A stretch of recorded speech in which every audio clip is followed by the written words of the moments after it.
Well, good afternoon and welcome again to Elevating the Conversation. My name is Paul Reed and I'm honored to serve as publisher of the Journal of Business, and I'm also so honored that so many of you join us each month for this time together to have important conversations. You know, we started this series 3 years ago actually because you asked us for a venue for that kind of thing where we can have people come in and talk about important issues that are impacting the business community. And we've had some great speakers in that time, including folks like Stephanie Curran and Dr. Frank Velazquez and Shelley Quinn, Jim Frank, Bryn West, Larry Crowder, Vaughn Hockheimer, and many, many others. Next month, this series will evolve. Beginning in January, we will begin to do Elevating the Conversation as a podcast. Same passion for having great conversations, but in a different format and in a place where you can listen to it anytime. So look forward to that. But today, we are very pleased to have with us Steve Scranton, Chief Economist for Washington Trust Bank, for an economic outlook for 2024. You know, it's been an interesting year as we all kind of waited for a recession that never happened. Still could next year. We'll find out more from Steve, but maybe we'll get lucky and have that soft landing we've all talked so much about. Steve has been great in this community of giving these kinds of presentations and giving us the good and the bad and kind of some things to look out for. So we're really looking forward to this dialogue. So before we get to that, I really want to thank Avista Corp for sponsoring this installment of Elevating the Conversation. You know, we are so appreciative of the companies that stepped up over the last 3 years to sponsor this great series, and Avista has been a great supporter of the Journal of Business for many years, and we're so appreciative they're here today. With us today is Avista's Letitia Hill. Many of you know her. She's a dynamo in the community, and she's here to say a few words. Welcome, Letitia. Hello, everyone. I'm Letitia Hill, Vice President of Community Affairs and Chief Customer Officer here at Avista. Avista is delighted to sponsor Elevating the Conversation with today's guests, Steve Scranton, Senior Vice President, Chief Investment Officer, and Economist for Washington Trust Bank. This man has no time. Steve brings with him more than 35 years of investment and economic experience, and he's an expert on historical indicators that can help us predict economic trends for our region and beyond. So today he's going to be sharing his insights on a host of key factors driving current economic conditions and what business can expect ahead. So Steve is particularly important for Avista. Everyone always says, why does Avista care about the economy or economics? Well, for us, energy is one of the major drivers in the growth of any region. We know that. And the cost of energy has far-reaching effects on the economy. It influences living costs and consumer spending and business competitiveness, profitability, job creation, innovation, environmental sustainability, and just overall economic security. So anticipating those economic trends allows us to predict future energy demands. This enables Avista to align our electric generation, our natural gas acquisitions, our distribution capabilities, our energy efficiency programs, our energy portfolio mix, all of that combined with tomorrow's expected energy demands so that we can help to ensure a safe, reliable, and affordable supply for our customers. So really that intersection of your needs with our design and our planning is where it meets. So being informed about those economic trends equips leaders at Avista, including myself, to make better long-term investment decisions, particularly in enhancing infrastructure and complying with stricter government environmental regulations. For instance, throughout 2023, Avista invested more than $28 million on major infrastructure projects across all 3 states that we serve. That was part of our 20-year natural gas replacement program, which started in 2012. The program's focused on replacing hundreds of miles of natural gas pipeline that was installed prior to 1987. So planning is integral to everything that we do at Avista, especially in determining how to meet the future energy needs of our customers. So with all of that said, I am now here to introduce Steve Scranton with our Elevating the Conversation host, Journal of Business editor, Lynn Parrish. Welcome, Lynn. Well, thank you, Letitia, and thank you for joining us this afternoon. My name is Lynn Parrish. I'm the editor of the Journal of Business, and I'm happy to be joined for return engagement from Steve Scranton. How are you doing, Steve? I'm good. How are you, Lynn? Good, good, good. How long ago was it that you were with us before? Somewhere during the COVID era. That's right. That's a lost time for me. Yeah, that is. Yeah, seems like a long time ago. Yeah. So we're here to talk about an economic outlook, Yes. but I think we should spend a little bit of time on this year first, Sure. because it seems like the economy performed better, or at least differently than many people in your field thought that it would. Can you kind of give us a sense of what happened this year? Yeah, I was one of those economists who thought that by the end of the year, there's a high risk we were going to be in a recession. What we discovered that was essentially we had solid jobs growth throughout the year, and that jobs growth is what provided the fuel for people, the income to keep spending. We also saw the tendency for a lot of consumers that are spending by taking on debt. Sure. Whether that's a good thing in the long term remains to be seen, but it really came down to the consumer proved to be far more resilient than what most people were thinking, and that gave us positive growth for the whole year. Sure, sure. You know, it's interesting, and just from a layman's point of view, because last year when more people were talking about a looming recession, it didn't feel like from a reporting standpoint, that we were seeing a lot of for lack of a better term, bad news. And now we're talking more about a soft landing, and it feels like we're seeing more of those stories about layoffs and that sort of thing. So it's kind of hard to reconcile those two things in my mind. Yeah, it's kind of been a scenario that kind of the analogy of the story that I give is, you know, my dad taught me growing up, it was always do what I say, not what I do, when he was teaching me stuff. So the consumer seems to be saying, watch what I do, not what I say. Yeah. Because Reuters had a report out this week conducted by Bankrate where said that 59% of consumers feel that we're in a recession right now. And it really didn't matter on the income bracket, because those below 50%, it was like 60% thought we were in a recession. Those above 100,000, 61% thought we were in a recession, and yet we're not. Yeah. And I've said in talking with my board and others that maybe what we've got going on this time, which could be, again, this time is different, is a rolling recession. That, you know, when the Fed started to raise rates, real estate clearly, you know, saw a huge drop off, then stabilized, and then we've had manufacturing. All the manufacturing data is negative. So maybe we're going to go section, you know, industry by industry, but never broad enough to actually classify it as a national recession. Interesting. But there's definitely, especially lower income people, I think they would argue they've been in a recession for a while because their wages have just not kept up with their expenses. Sure, sure. So, so is that increase in the cost of living the reason for that perception of recessionary conditions, or?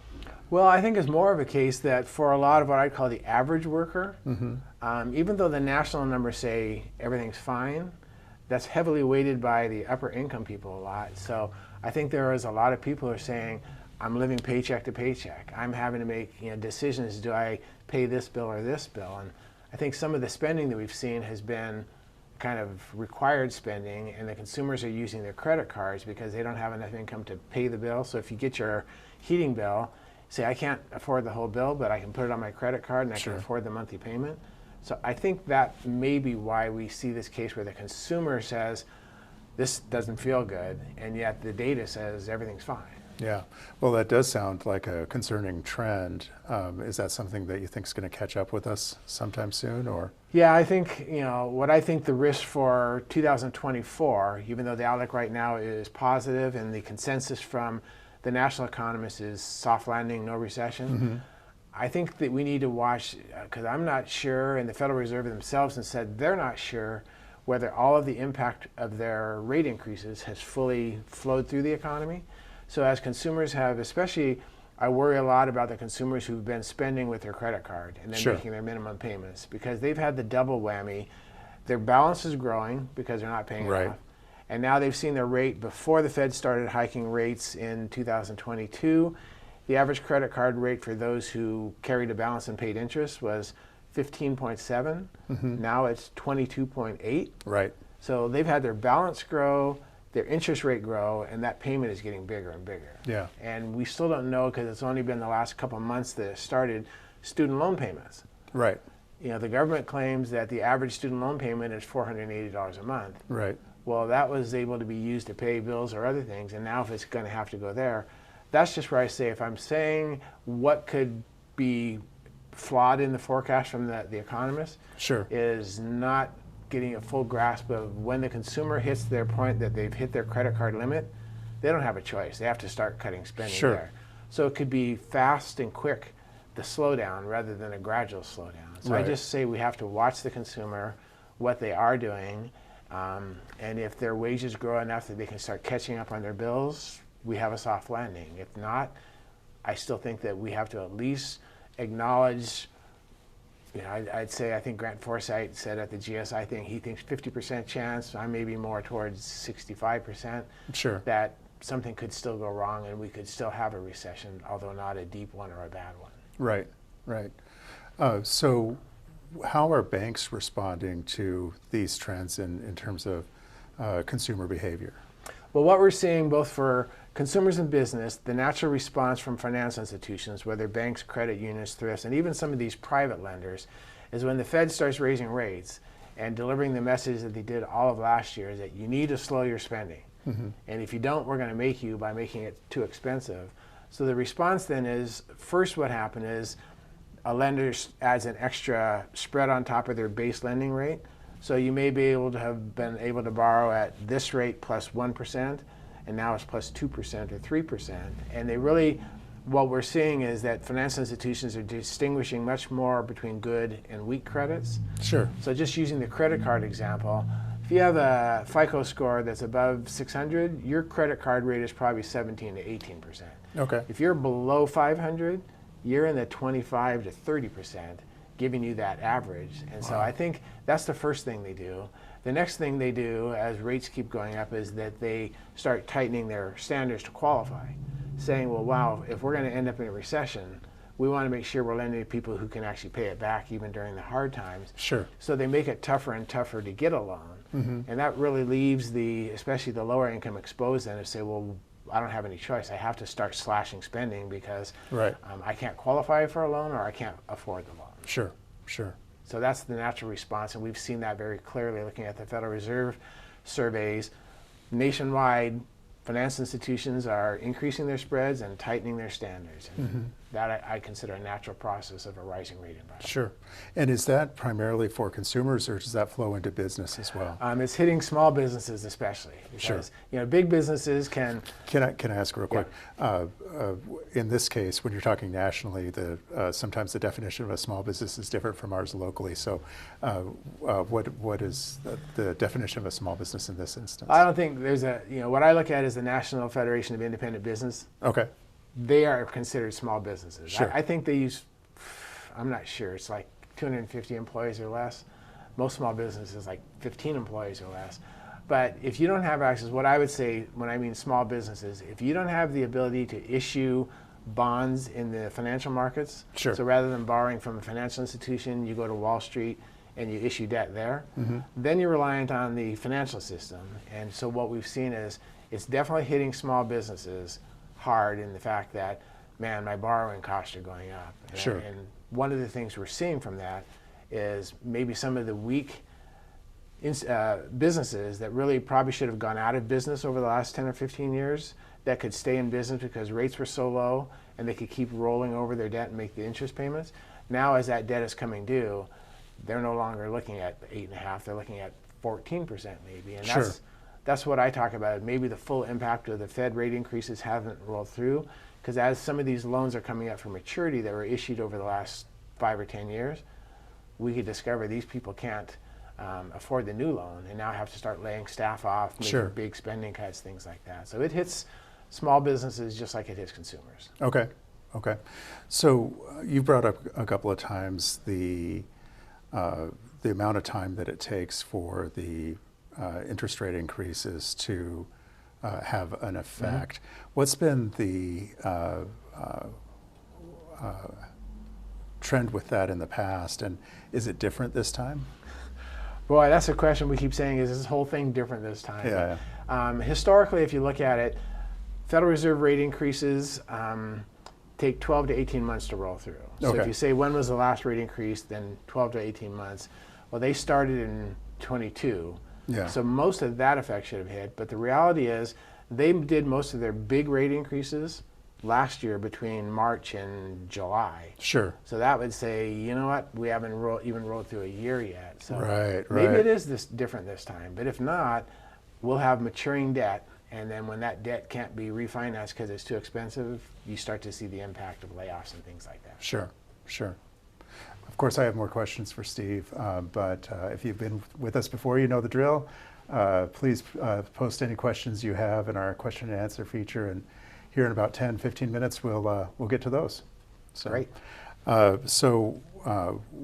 When we talk about differences this time, as opposed to in the past, it's all, in my mind, it seems like it's on this base of this unprecedented time of government restrictions followed by government Yep. infusion of cash into the market. And I think that's part of the problem, especially for most national economists, is their econometric models are based on comparing history and saying that should repeat itself, that Sure. type of thing. Well, we've never had a case where we just shut the economy down, which is essentially what we did during the pandemic crisis. And then had a 2-month recession that was one of the most severe in history. And then this massive $5 trillion of direct fiscal stimulus where we gave money straight to the consumer. We didn't, deposit it into the banking system and assume it could spread out. And so we saw this, record acceleration back again. So I think it's really thrown this whole process off as saying, when people have had that much money, and also have to remember, many consumers didn't have to make mortgage or rent payments for 12 to 24 months. Mm-hmm. Clearly didn't have to make student loan payments for 3 years. So they had extra money in that sense. So I think that is really where economists are struggling to say, have they used that all up or not? Right. And where do we stand with that? Because when you just look at the data, it says, well, there's still almost 900 billion of higher savings than it was before. Mm-hmm. But when you look at the Bureau of Economic Analysis of the distribution of income, Sure. I think most of that's sitting up in the upper income, because that's where most of the income sits. And I think that what may be actually be going on there is that they view that money that's sitting in their money market account or savings account as an investment. And because they're paying 5% compared to even a bond fund paying more like 4.5%, they shifted money. But we really don't know that. I mean, the government doesn't track it that way. Right. But I think that's where everybody's struggling, saying maybe it truly is different this time, or maybe it's not, and it's just been confused or mixed in there that we're not seeing what's happening, and now it's finally going to hit. Right. Right. Well, I guess we'll find out here pretty quick. Let's talk about jobs real quick, because it's interesting that we're still have a number of industries that are struggling to find workforce, labor. It's something that I would have guessed we kind of worked through by now, but it's still the case that we're seeing job growth, and we're seeing industries that can't replace the people who are leaving. Yeah. And so what are you expecting out of that over the next year or so? I think unless you actually start to see the economy weaken more, and really not to sound negative towards workers, but historically you've needed a recession with unemployment rising to really stabilize the job market. Yeah. And I think what we've seen, like you said here, is not just, before the pandemic crisis, it was primarily construction and manufacturing. Right. Just struggling to find work. Yeah, for years. Now you can almost talk any industry and they're struggling. And so I think what we've seen is that even though we've seen jobs growth, I mean, looking at through the latest data through October, year over year, Spokane had 2.5% jobs growth compared to the state at 1.7% and national at 1.9%. But the problem is, because you're trying to find enough labor, we had 4% wage growth. Right. Compared to the state at 2.9% and the U.S. at 3.2%. So businesses are having to pay up to keep people or to attract people. Sure. And I just always say that can't continue forever, because if compensation, both benefits and wages, rise to a certain point where automation is the same cost, Right. businesses will start to convert. I mean, that's the model we saw from Japan, not because they were so much smarter than the rest of the world. They have a negative birth rate. They don't allow immigration up until recently, so they had to turn to automation. Sure. U.S. isn't there yet, and I guess my hope remains that we finally resolve and figure out our immigration policy, because that's always been the solution for the U.S. in the past, to fill unfilled positions. Right. And that just isn't happening right now. Right. So, Interesting. Yeah. So what do you think is going to happen with job growth in the new year? Well, I think it probably could slow, but I think what we're going to see, and we've already started to see some of this, is what they call job hoarding. Businesses are seeing, it may be a scenario, and I've talked to some businesses that have said they've been doing this. Sales are slowing, and traditionally they might have said, well, we need to lay one person off. So they say, well, I don't want to lay them off because if we don't get a recession, I'm never going to get them back. So they just cut everybody's hours. And we've clearly seen that nationally. When you look at the average hours worked from the beginning of the year to now, there's been a steady drop each month where businesses, in my interpretation of that, is they don't want to let somebody go. They remember how hard it is to get to somebody. So everybody's going to suffer by having the hours reduced until it gets bad enough that then they finally do lay somebody off. Sure, sure. So I think that's what you're going to see. One of the things we've seen nationally from the jobs growth is that we are back almost to record levels now of people holding multiple jobs. So I think in many cases it may be the case that we added 190,000 jobs last month, but maybe 70,000 of those somebody already working, just filling another job. So we didn't actually bring more labor in, just because of the lowering. I would say the bottom 50% of the wage bracket, if they're struggling to make their payments, they take on a second job. Yeah. So we're filling it that way, and that's a tough model to say that'll keep going because you just wear people out. It doesn't sound sustainable. Yeah. So I haven't looked at, I believe it's called U6 employment, where it's underemployment. Have there been any changes in those numbers locally lately? It's coming down, and the good thing that we've seen there is that the number of people working part-time for economic reasons last several months has declined. Which is a good thing. That's a good thing. Yeah. That means they're able to find work. But on the flip side, the number of people working full-time and taking a second job has also gone up. So that's the part that's worrisome. Yeah, that is. That is. I want to switch gears. I was thinking about your comments during the economic forecast, and you were talking about government spending. And you used a term called the age of austerity, or an age of austerity. Could you kind of talk about what you were referring to there, and what may be happening in the future?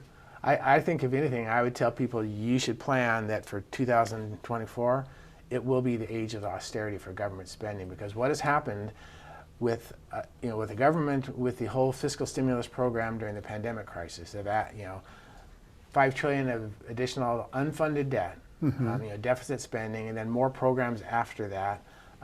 Some of them may reward us going forward, but the bottom line is we have now seen that the interest expense on government debt, historically, if you get above 14% is where you start to talk about this austerity concept, which I'll talk about.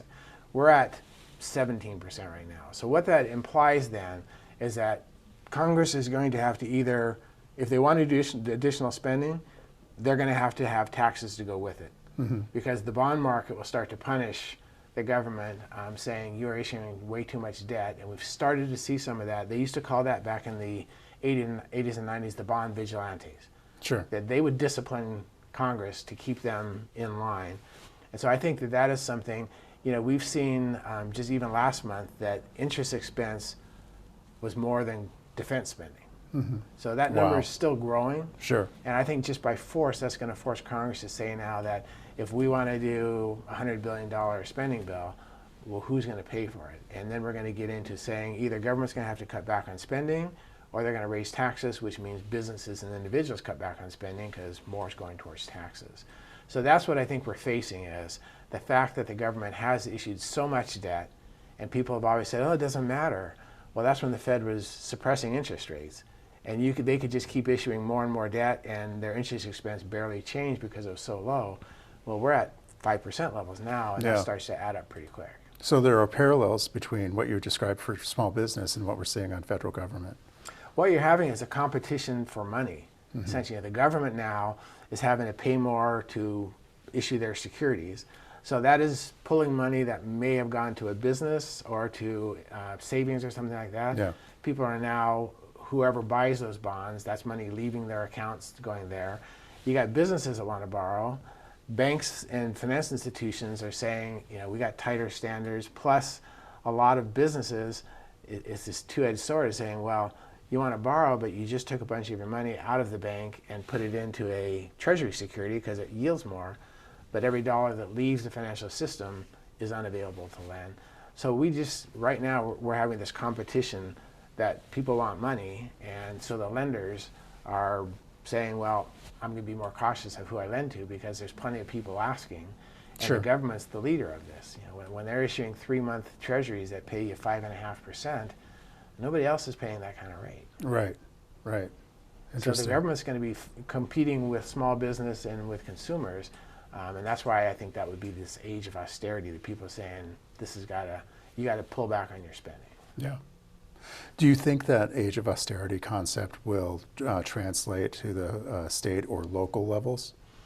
It's going to take longer because everything that I see from most of the state data, states haven't used all the money that they got during the pandemic crisis. Oh, sure. So they've still got some surpluses there. Mm-hmm. But once they start, I mean, I think California's already seeing that. You know, California had a huge, I think, multi-billion-dollar surplus 2 years ago. Then they issued checks to everybody to try and help offset against inflation.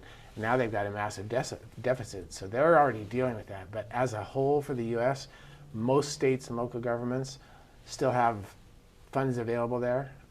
So they will probably be dealing with that, maybe not this budget cycle, but at least the next year, of saying now we got to bring it back in line again. Sure, sure.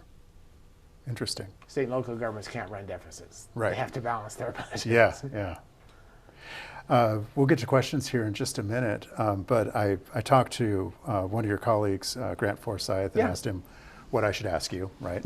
And he said that you'd done some interesting work in terms of labor participation rate by gender and industry. Yeah. Am I getting that right? Mm-hmm. Yeah. Can you tell us a little bit about that? Well, from the broad, what we've seen is the bottom line, if I cut to the chase, is that, and you can go back all the way to the 70s, when it became acceptable for women to come into the workforce, Mm-hmm.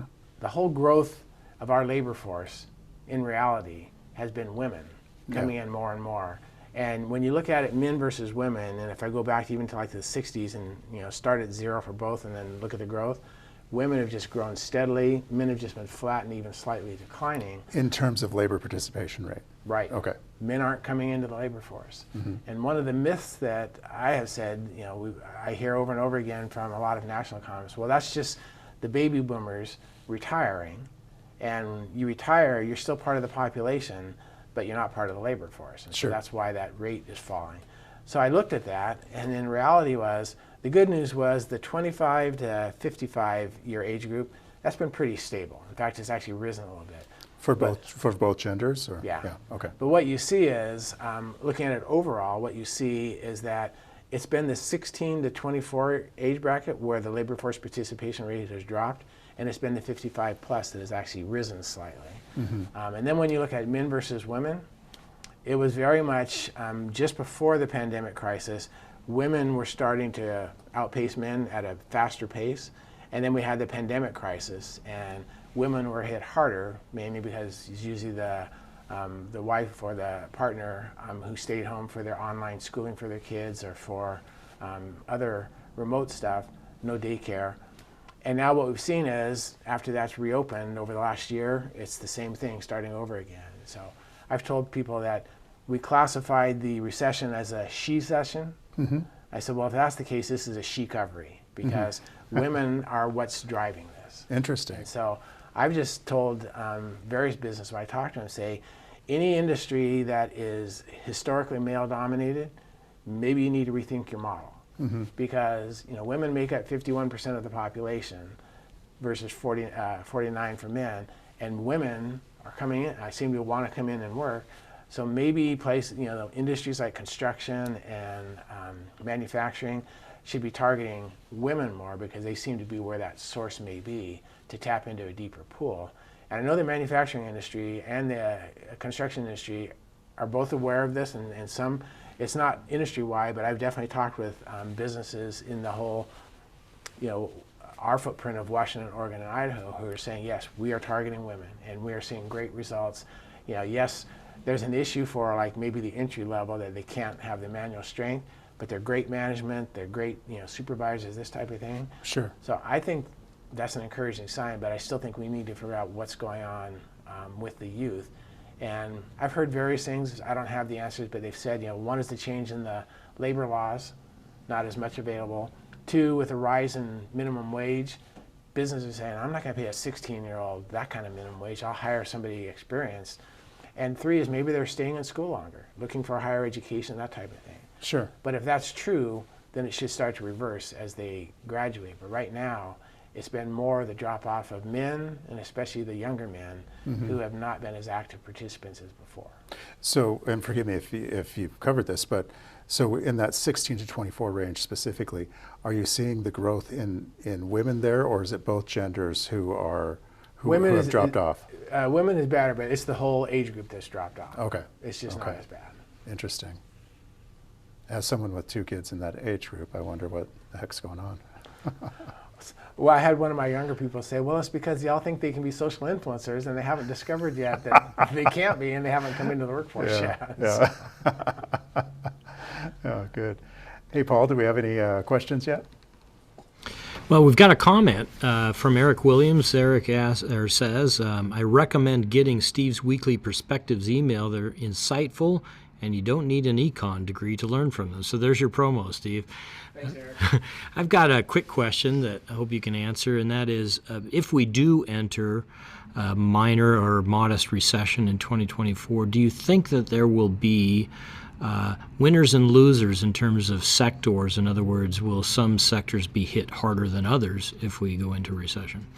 Well, typically, again, I always have to caveat that maybe this time is different, but normally it's going to be your discretionary side. So leisure and hospitality, retail, those type of areas would be hit harder, because if people are saying, okay, I got to choose where I spend my money, I'm not going to go out to eat as much, I'm not going to travel, this type of thing. So I think those would be the areas where you start to get a level playing field of being able to hire people there. But I think it's even in the service sector, the professional and business services, and the financial area, that as you move so much to online types of way of doing business, both with your finance institution, your CPA, and others, maybe there's a case again that they say we don't need as many people, and you start to see that impact there. So I think I would just say anything that I have to buy, that will continue. Anything I want to buy is where those cuts are going to happen. And we do have a question from Catherine Rice. What do you see as the biggest struggle for renters in the next 12 months? Well, the biggest struggle for renters, I think, has been the fact that there's not enough housing for the people who want to buy a house. So we continue to see this growth in renting because people, they want to buy a house, and they just can't afford it. So I think that they're going to still face that as long as you've got this steady inflow into renting, it's going to be a challenge for a traditional renter who isn't looking to buy a house but still needs to rent.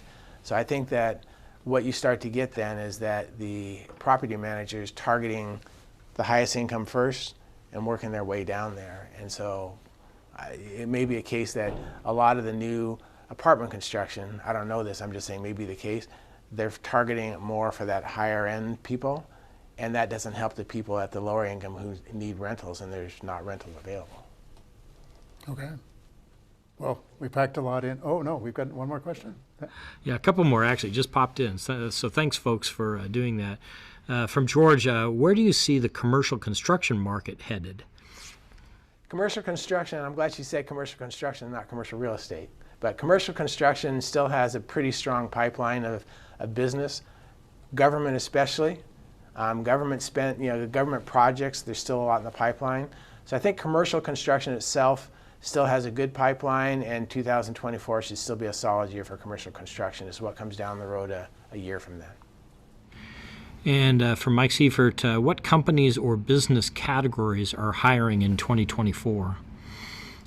I think, quite frankly, from what I see from the economic data, all companies, especially Spokane or regionally, all sectors are still hiring. We haven't seen, nationally we've seen some job losses in retail and others, but as a whole, there may be individual companies, but it still seems like virtually all of the industry sectors throughout the Northwest are still trying to fill positions.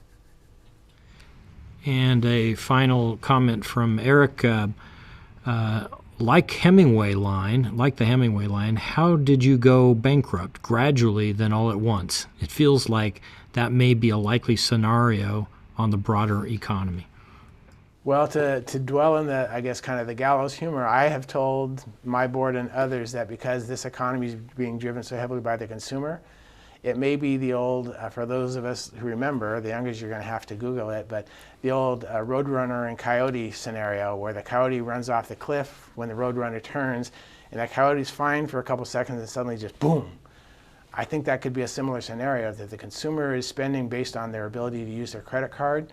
Once they hit their credit limit, it's an instant cut. It's not a gradual slowdown.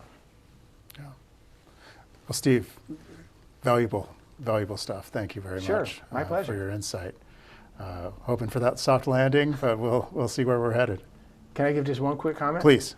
I would encourage everybody to believe what you see going on around you, not what you hear. Because if you're hearing, oh my, it's going to be a soft landing, but you're seeing things really going wrong, believe what you're seeing there. The same with if people are saying there's going to be a recession, and you're saying, what are you talking about? My business is still booming. I've just always said the national data, even the local data, is delayed. So believe what you're seeing around you and behave to that, not to what you're hearing in the media. Yeah, sage advice. Thank you. Thank you. Sure. And thank you for joining us today. Always appreciate it. Look for more information about our podcast that we'll be launching in just a few short weeks. We have Katara Jones, who's going to talk to us about diversity, equity, and inclusion for our first episode. So you definitely won't want to miss that. Have happy holidays, and we'll see you in the new year.